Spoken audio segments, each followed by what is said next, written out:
इस वीडियो में हम देखेंगे कि जेईई एडवांस 2023 का पेपर कैसा रहा, उसका डिटेल्ड सॉल्यूशन, उसका एनालिसिस क्वेश्चन बाय क्वेश्चन। अब हम पूरा पेपर तो आपके सामने नहीं ला पाए क्योंकि जेईई ने अभी तक पूरा पेपर रिलीज ही नहीं किया है। तो जो भी स्टूडेंट के मेमोरी बेस्ड क्वेश्चंस थे, जितने हम कलेक्ट कर पाए हैं, उसको कलेक्ट करके कंपाइलेशन बनाए हैं और वो उसका डिस्कशन, उसका एनालिसिस हम आपके सामने लेके आए। अब इस एनालिसिस के बाद आप क्वेश्चन बाय क्वेश्चन और टुवर्ड्स द एंड ये भी समझ पाएंगे कि 2023 के स्टूडेंट्स को इस पेपर से क्या एक्सपेक्ट करना चाहिए और 24 और 25 के अंदर जो जेईई एडवांस का पेपर लिखेंगे वो स्टूडेंट इस पेपर से क्या लर्न कर सकते हैं। So let us start with it. आइए फर्स्ट क्वेश्चन से स्टार्ट करते हैं। बहुत ही सिंपल बाइनोमियल थ्योरम पे बेस्ड क्वेश्चन पूछ रखा है। अब इस क्वेश्चन के अंदर हमें क्या दिया हुआ है, पहले एक एक्सपेंशन दिया हुआ है that is ax square plus 70 by 27 bx raise to the power 4 और बोल रखा है कि इसमें जो x raise to the power 5 का कोफिशिएंट है वो सेकंड एक्सपेंशन के अंदर x raise to the power -5 के कोफिशिएंट के बराबर है। तो हमें 2b की वैल्यू बतानी है। तो क्वेश्चन बहुत ही एलिमेंट्री और सिंपल है, आपको करना कुछ नहीं है। पहले वाले टर्म के अंदर से, पहले वाले एक्सपेंशन में से टी आर प्लस की 1 की वैल्यू लिखते हैं। तो इसका जनरल टर्म लिखेंगे तो आ जाएगा 4cr ax square raise to the power 4 minus r into 70 by b 27b x raise to the power r. अब हम यहां से बस एक सिंपल सा स्टेप करके 4cr a raise to the power 4 minus r 70 by 27b raise to the power r और सारे x के टर्म्स को अगर एक साथ लेके आ जाए तो हमें मिल जाएगा c 8 माइनस 2r और यहां से मुझे मिला माइनस r। अब वो ये कह रहा है कि ये जो आपके पावर के अंदर लिखा हुआ है ये 5 होना चाहिए।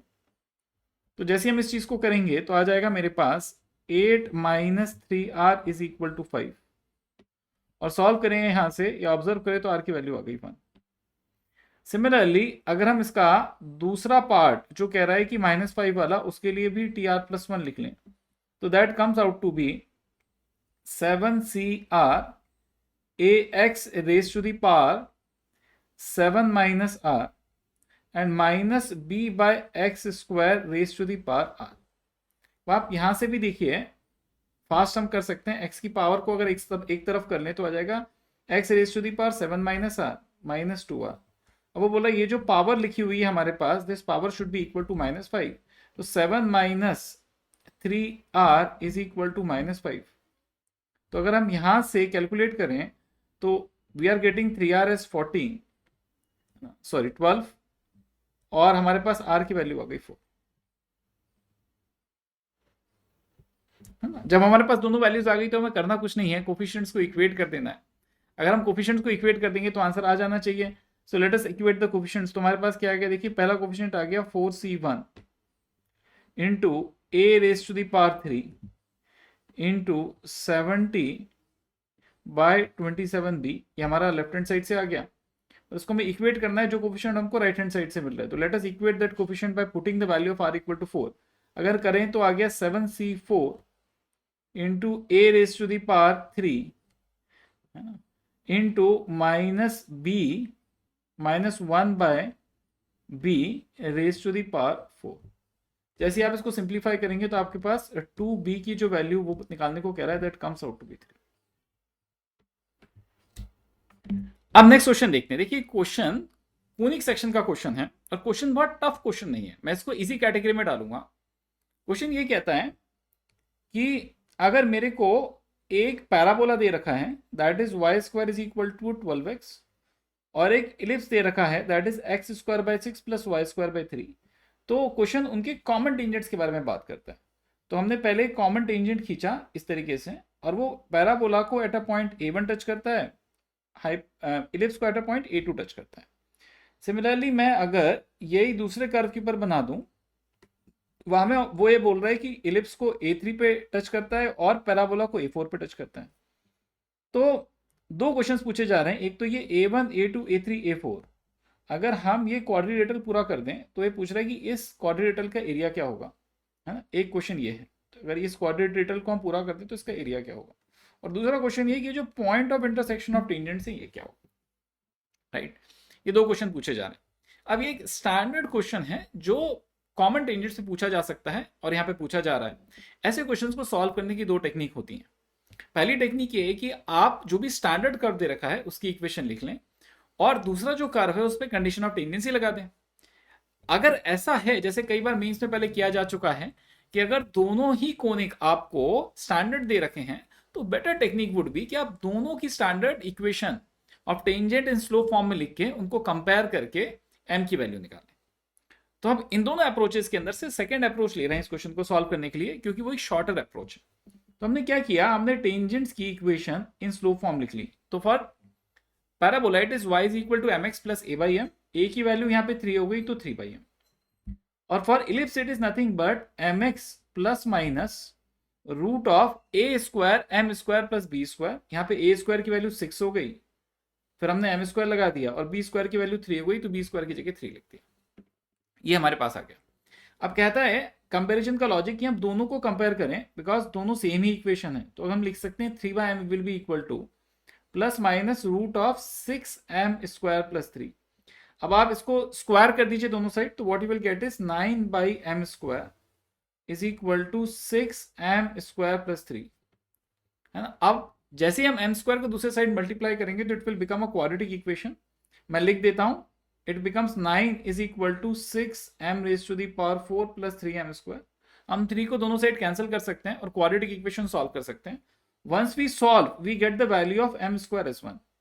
ये हमको वैल्यू m स्क्वायर की मिल गई। एक्चुअली दो वैल्यू मिलेंगी, लेकिन एक नेगेटिव होगी और m स्क्वायर नेगेटिव नहीं हो सकता बीइंग अ रियल नंबर, तो हमने उसकी पॉजिटिव वाली वैल्यू को एक्सेप्ट कर लिया। जब हमने इतना एक्सेप्ट कर लिया, तो अब इस क्वेश्चन के अंदर दो टेंजेंट दिख रहे हैं जो सिमेट्रिक है। तो ऊपर वाले का स्लोप हम बोल सकते हैं +1 हो गया, नीचे वाले का -1 हो गया। अब देखिए, हमें क्वाड्रेटल का एरिया निकालना है, तो हमें a1 a2 a3 a4 points निकालने पड़ेंगे।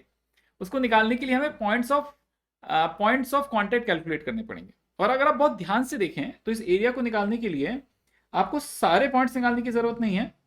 अगर हम हाफ ऑफ एरिया भी निकाल के सिमेट्री से उसको डबल कर दें तो भी हमारा आंसर आ जाएगा।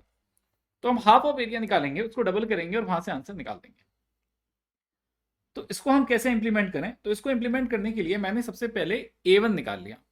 अब देखिए a1 जो होता है in slope form that can be written as a/m square 2/m। अब देखिए a/m स्क्वायर, तो a की वैल्यू तो यहाँ पर क्या थी, देखिए हमने ऑलरेडी देखा था 3 थी, तो 3/m square that becomes 1 and 2a/m तो दैट बिकम्स 6। तो दिस पॉइंट बिकम्स 3,6। ये जो हमारा a2 पॉइंट है ना, a2 पॉइंट के लिए हम क्या कर सकते हैं, देखिए a2 पॉइंट को अगर आप लिखेंगे तो that will be -a square m by root of a square m square plus b square, है ना। तो अगर इसमें मैं वैल्यू पुट करूंगा तो ये हो जाएगा, देखिए minus of a square, so minus of a square is 6, m square will become 1 by root of m square a square m square, so 6 plus 3। और दूसरा पॉइंट आ जाएगा b square that is 3 by root of a square m square plus b square, वो तो पुराना वाला ही आ गया 6 plus 3। तो हमने स्टैंडर्ड फॉर्मूला लगाया, आंसर लिख दिया, और आप देखेंगे यहां से ये जो पॉइंट आ रहा है this is nothing but -2,1 after simplifying. आपको ये दो पॉइंट मिल चुके हैं। तो अगर मुझे एरिया निकालना है तो मैं एरिया कैसे निकालूंगा, तो area, and this is a trapezium, क्योंकि इसके अंदर ये जो a3 a2 है ये भी परपेंडिकुलर एक्सिस से और a1 a4 भी परपेंडिकुलर एक्सिस से। आप पूछेंगे सर आपको कैसे पता, सिमेट्री से आप इस चीज को ऑब्जर्व कर सकते हैं, नहीं तो आप सॉल्व करिए आपको बहुत टाइम लगेगा, है ना। जब हमने इसको ऑब्जर्व कर लिया तो आवर लाइफ बिकम्स इजी। अब क्या है, देखिए अगर हम अपने बेस को देखें तो हमारा जो बेस है उसकी लेंथ क्या हो जाएगी, वो दोनों के एक्स कोऑर्डिनेट्स का डिफरेंस होगा, तो that will be nothing but 3 - -2, और उसकी जो हाइट हो जाएगी उसका हम एवरेज ले लेंगे, तो 6 + 1 डिवाइड बाई 2। अभी हमारे आधे ही डायग्राम का एरिया है, तो अगर हमको पूरे का निकालना है तो 2 से मल्टीप्लाई करना पड़ेगा, और इसको अगर आप सिंप्लीफाई करेंगे तो आपको दिखाई दे रहा होगा this comes out to be 35। तो हमारा ये जो ऑप्शन ए था ये ट्रू हो गया। अब दूसरा बोल रहा है पॉइंट ऑफ कांटेक्ट क्या होगा, उसके लिए मुझको इसके टेंजेंट की इक्वेशन लिखनी पड़ेगी। तो let us try and write the equation of tangent. तो y is equal to mx, since m is 1 x लिख देते हैं, प्लस a/m, तो वो तो 3/m, m बिकम्स 1। अगर मुझको ये पॉइंट निकालना है जो मुझे सिमेट्री से दिखाई दे रहा है, एक्स एक्सिस पे ही लाई करेगा, और ऑप्शंस में भी ऐसा ही दे रखा है, तो आप ऑप्शंस का भी यूज कर सकते हैं इस बात को समझने के लिए। तो इसमें सिंपली y इक्वल टू 0 डाल दीजिए। जैसे आप y इक्वल टू 0 डालेंगे x की वैल्यू -3 आ गई, तो your option C also becomes true. आइए अब नेक्स्ट क्वेश्चन की तरफ मूव करते हैं। अब इस क्वेश्चन के लिए मैं जैसे फंक्शन पढ़ाते हुए आपको हमेशा ये बात बोलता हूं कि आपके फंक्शंस के अंदर दो दोस्त तो पक्के में होने चाहिए। है ना, इनफैक्ट 3, एक modulus, greatest integer function, third is fractional part of x. तो हमको यही 3 चीजों पे इस क्वेश्चन के अंदर फोकस करना है। अब इसके अंदर जो बात आपको ध्यान रखनी है एज ए स्टूडेंट, ये टफ क्वेश्चन नहीं है, बहुत सिंपल क्वेश्चन है। वो ये है कि अगर हम इसको सिंप्लीफाई कर रहे हैं root of 1 plus cos 2x को, तो इसको लिखा जा सकता है 2 कॉस स्क्वायर एक्स, और राइट हैंड साइड पे C root 2 tan inverse of 10x है ना। अब आप इसको जैसे लिखेंगे तो देखिए, जब स्क्वायर के ऊपर रूट लगाया जाता है तो ये मॉडुलस की बेसिक आइडिया है कि स्क्वायर का अगर आप रूट लेंगे तो it comes out to be modulus, है ना। इस लॉजिक को हमें ध्यान रखना पड़ेगा। अगर हम इस लॉजिक को ध्यान रखें तो क्वेश्चन बहुत डिफिकल्ट क्वेश्चन नहीं है। इनफैक्ट मैं इसको अगेन इजी कैटेगरी में ही कैटेगराइज करूंगा, तो it becomes root 2 mod of cos x is equal to root 2 है ना tan इनवर्स ऑफ 10x। देखिए रूट 2 को हम कैंसिल आउट कर देते हैं। अब जब भी क्वेश्चन नंबर ऑफ सॉल्यूशंस निकालने की बात कहता है तो उस क्वेश्चन के अंदर आपको ग्राफ बनाना होता है। तो अगर हम इस क्वेश्चन का ग्राफ बनाएंगे और ओवरलैप करेंगे तो कैसे दिखाई देगा, लेट अस सी। देखिए tan इनवर्स ऑफ 10x एक स्टैंडर्ड ग्राफ है। ये ग्राफ ऐसा होता है, parallel lines y is equal to x between -π/2 to π/2। ये पीरियोडिक ग्राफ है। और देखो क्वेश्चन क्या बोल रहा है, देखिए -π/2 π/2 जाना ही, एक इंटरवल और आगे जाना है, तो एक और इंटरवल आगे ले लेते हैं, फ्रॉम π/2 टू 3π/2, यहां तक जाने को कह रहा है। और पीछे भी कहां तक जाने को कह रहा है, देखिए -3π/2 तक, तो इसको हम -3π/2 तक भी ले लेते हैं, तो हमको ये ग्राफ अप्रोक्सीमेटली है, टू द स्केल ग्राफ नहीं है, तो दिल पे मत लीजिए सर एग्जैक्ट नहीं बना। नेक्स्ट हम देखते हैं कि सिमिलरली अगर हमें मॉड ऑफ कॉस एक्स का ग्राफ बनाना है तो कैसे बनाएंगे। देखिए मॉड ऑफ का जो ग्राफ होता है बाउंसी होता है इस तरह से, तो इस तरह का हमारा कर्व बनेगा।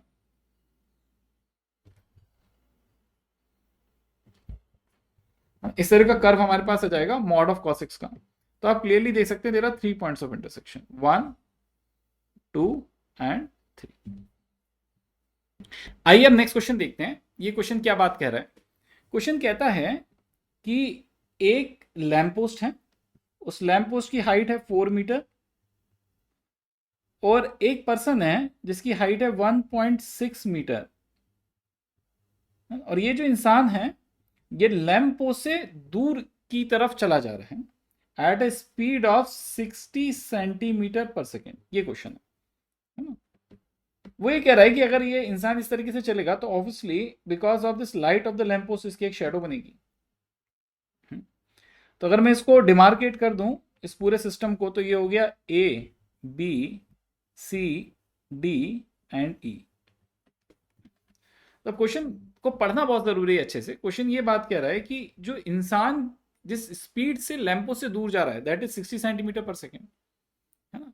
बट मोर इंपॉर्टेंटली जो पूछा गया वो ये नहीं पूछा गया कि शेडो की टिप कैसे ट्रेवल कर रही है, वो पूछ रहे हैं कि शेडो की tip with respect to person, है ना, किस स्पीड से ट्रेवल करेगी।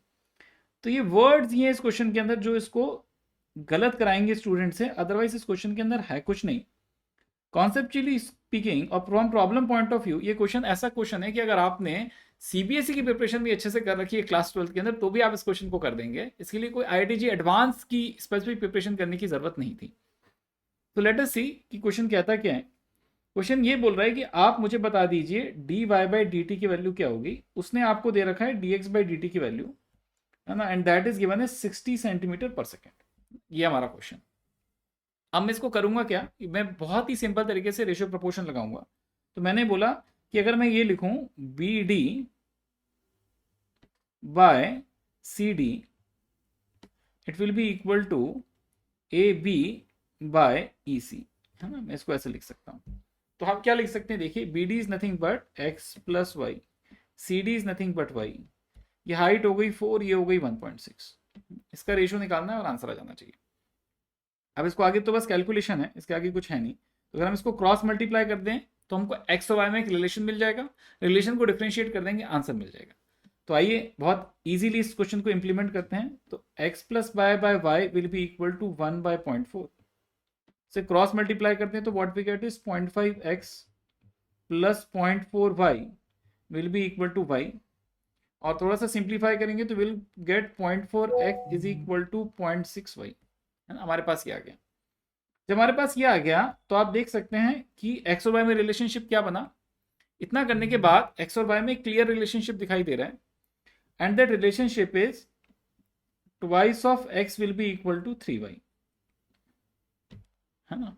मतलब अगर मैं डिफरेंशिएट करूंगा तो 2 times dx by dt will be equal to 3 times dy by dt। Value put कर दीजिए, है ना, dy बाई dt की वैल्यू 40 आ जाती है।